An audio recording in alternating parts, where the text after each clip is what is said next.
നല്ല ആരോഗ്യമുണ്ടല്ലോ, പോലെ പണിക്ക് പോയിക്കൂടെന്നോ. 10:7:4:2. നമ്മുടെ ഈ സാധനങ്ങളൊക്കെ വിൽക്കാൻ പറ്റുന്ന ചില പിള്ളേരുണ്ട്. 3 വീട്ടുകാർ ഗേറ്റ് തുറക്കുക പോലും ഇല്ല.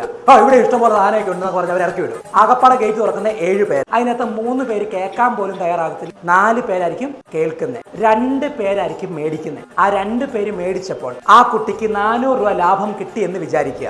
അതിന്റെ അർത്ഥം കേറിയ ഓരോ വീട്ടിൽ നിന്നും 40 രൂപ കിട്ടിയെന്നങ്ങ് മനസ്സിനെ പഠിപ്പിച്ചാൽ മതി. ഒരു വീടും നഷ്ടമായിട്ടില്ല. യാചകർ ഇതേ പ്രിൻസിപ്പിൾ ഉപയോഗിക്കുന്നത്. ഞാനൊരു യാചകനായിട്ട് അഭിനയിക്കാം. ചേട്ടാ വല്ലതും തരണേ. ശരി മാത്രമേ ഉള്ളൂ. എല്ലാം തരണേ ചേട്ടാ. 10 രൂപ ചേട്ടാ. 10. ഈ ചേട്ടന്മാരെ സ്നേഹമുള്ള ഇവിടെ വല്ലതും കിട്ടുമോ ചേച്ചി? 10 രൂപ. 20. എല്ലാരും തരണമെന്നില്ല കേട്ടോ, നോ പ്രോബ്ലം. വേണ്ട. ഇവിടെ ഒന്നും ഇല്ല, അവിടെ ഒന്നും കാണത്തുമില്ലല്ലോ വീട്ടില്. ഇവിടെ 30. അവിടെ നല്ല ആരോഗ്യമുണ്ടല്ലോ, പോലെ പണിക്ക് പോയിക്കൂടെന്നോ.